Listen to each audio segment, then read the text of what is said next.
make 726. This is Twilight if it was 10 times shorter and 100 times more honest. Kristen Stewart goes to Forks, Washington. Once upon a time, there lived an enchanting girl named Stephanie Meyer. Kristen Stewart. She was so awesome that her awesomeness couldn't be contained within Arizona, so she moved to Washington to stay with her father, who was totally lame and not cool. Hey honey, I'm super lame. I got you a car, but it's totally uncool because I'm totally uncool. Thanks, Dad, or whatever. Time for my first day at new school, since every coming of age story requires the main character to be a social outcast. I suppose I'll have to endure being the unpopular new girl until I do something that proves my worth. Kristen goes to school and is instantly popular and beloved. Oh my god, I love your hair. You're so pretty. Will you be my new best friend? Can I take you out sometime since you're so awesome? No way, you asshole. I saw her first. I'd rather watch The Messengers than date either one of you. Why don't you go ask Anna instead? Oh my god, I'm getting Kristen's rejects. It's so awesome. Wow, I guess this is what it looks like when the unpopular fat girl's pathetic daydreams get written down and published into the best-selling book. Aren't well-written characters supposed to have flaws? Flaws? Well, I guess you could argue that you're too perfect and awesome, but I don't think so. Let's make out. Suddenly, Robert Pattinson enters. The paleness of him and his family members reach blinding levels, while the squeals in the movie theater reach deafening levels. Who is the albino Wolverine? Oh, him? That's Robert. He's universally acknowledged as the hottest boy in school, but he doesn't date anyone because no girl is good enough for him. No girl is good enough for him? Man, the excuses closeted homosexuals come up with these days. Kristen sits next to Robert, who nearly vomits in his mouth, / jizzes in his pants, and leaves school for a week. Eventually, he returns. Hey, where did you go? Because you were exceedingly mean to me. I find myself very attracted to you. Sounds like textbook daddy issues, you fat cow. You have a bright career as a stripper ahead of you. Robert and Kristen continue not quite interacting with each other and having no chemistry whatsoever. Hey, your eyes are changing colors from gorgeous to ultra gorgeous. What's going on? Alright, you got me. I was secretly a jerk to you because I'm totally in love with you. Of course! This also explains why the captain of the football team always acted like he hated Stephanie Meyer. There's more. I want to eat you. Holy shit, really? I need to go home and do some, waxing first, but... No, I want to eat you. I'm a vampire. The only way I'll believe you is if you carry me up a mountain using special effects from the 70s. He does. You really are a vampire. Does that mean that garlic stains in sunlight can kill you? Don't be stupid. All of that lore is far too interesting for this movie. Being a vampire just means I get superpowers. It's like being Spider-Man, but sexier. Also, I sparkle in sunlight. So that's why your family moved here. Because it's always overcast. That's right, everyone. This movie is a 2-hour-long setup for a joke about the Pacific Northwest. So, if you're immortal, how old are you anyways? Over 100. But to be fair, I spent most of that time working on my hair. The two of them gaze into each other's eyes with uncomfortably huge close-ups for 80% of the rest of the movie. Kristen wakes up to find Robert watching her sleep. Holy fucking shit. If you weren't so hot, I'd have you arrested. How long have you been doing this? 2 months. But I've only lived here for a month according to the script. Yeah, the script was written in 6 weeks. Don't get hung up on shit like that. Oh well, as long as you're here, I guess we can have sex.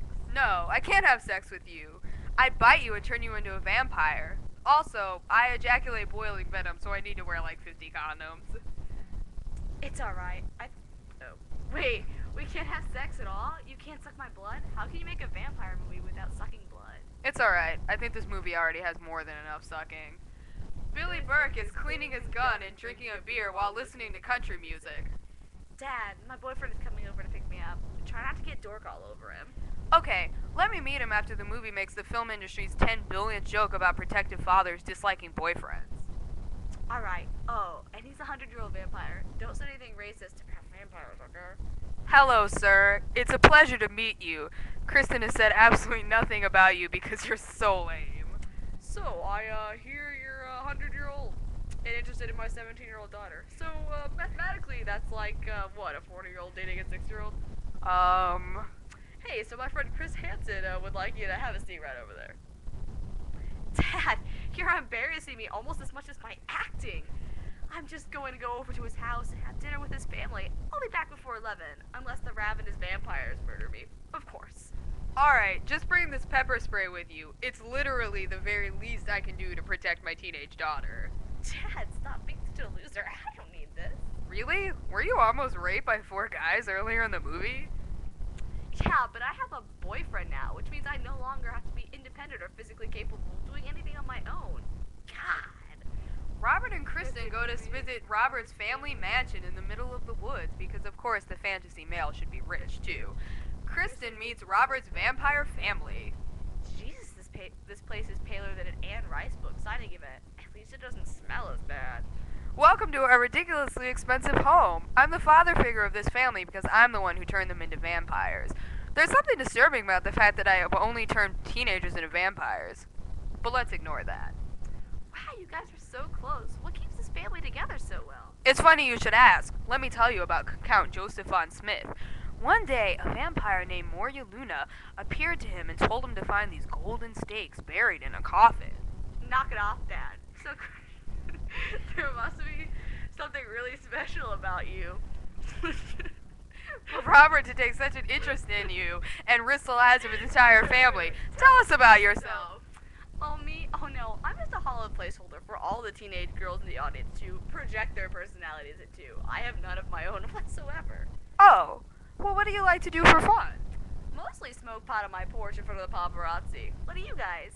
Vampire baseball. No, seriously. Vampire baseball. Seriously, we have uniforms and everything. Do you want to watch?